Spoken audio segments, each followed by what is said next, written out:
আজি pork grill বনাবলৈ গৈ আছোঁ। মই ষ্টিকবিলাক বনাই আছোঁ।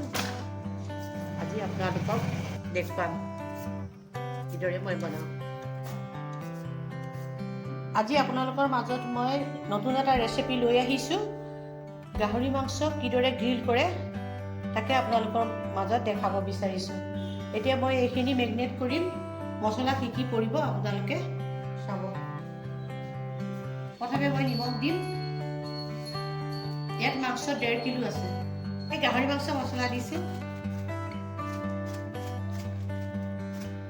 ধনিয়া পাউডাৰ দিছোঁ।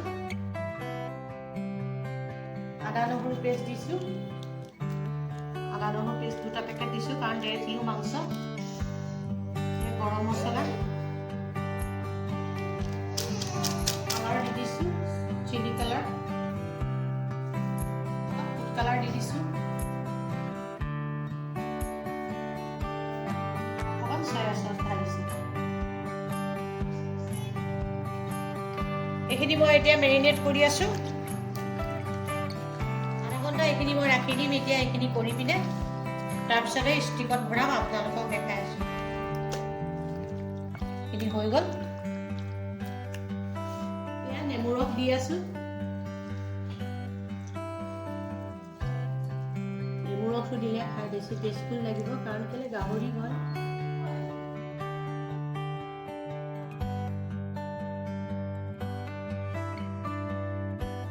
এয়া ষ্টিকত মই এতিয়া মাংসবিলাক ভৰাই আছোঁ।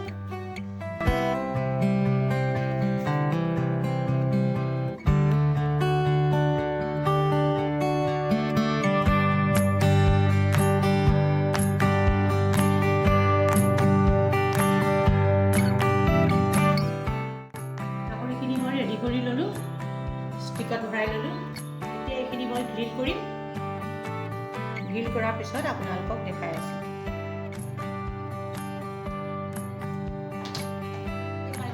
প্ৰিহিট কৰা হৈ গৈছে। এতিয়া মই এয়া ষ্টিকবিলাক ভৰাই আছোঁ।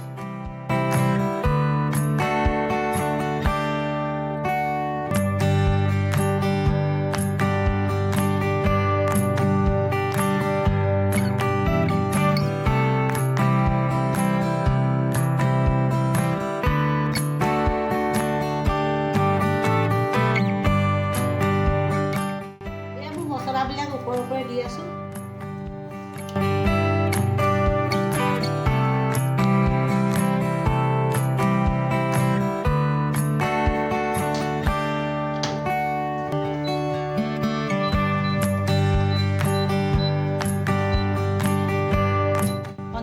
থ'ব লাগিব।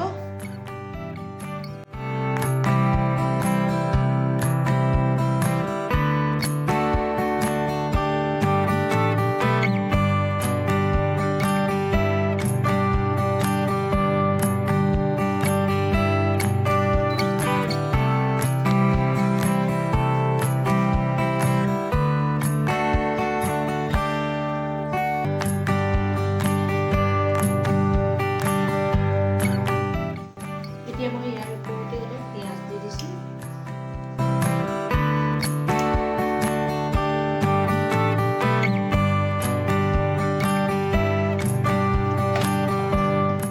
আৰু 5 মিনিট দিব লাগিব। এয়া মই খুলিছোঁ। এতিয়া হৈ গৈছে। গাহৰি গ্ৰিল হৈ গৈছে।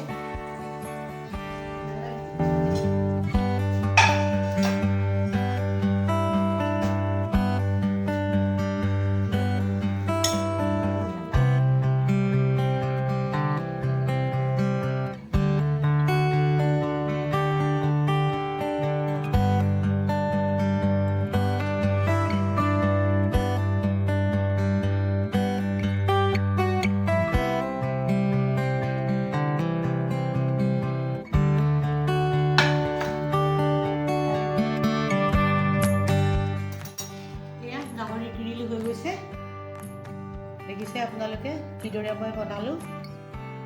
আপোনালোকেও এইদৰে বনাই খাব পাৰিব। একদম ইজি মেথডে বনাইছোঁ। দেখিবলৈ দেখিছে এয়া ষ্টিক। এয়া চক সুন্দৰ হৈছে চক। এয়া তো আজিলৈ আহোঁ। পুনৰ আকৌ নতুন এটা ৰেচিপি লৈ আপোনালোকৰ মাজত আহিম। ধন্যবাদ।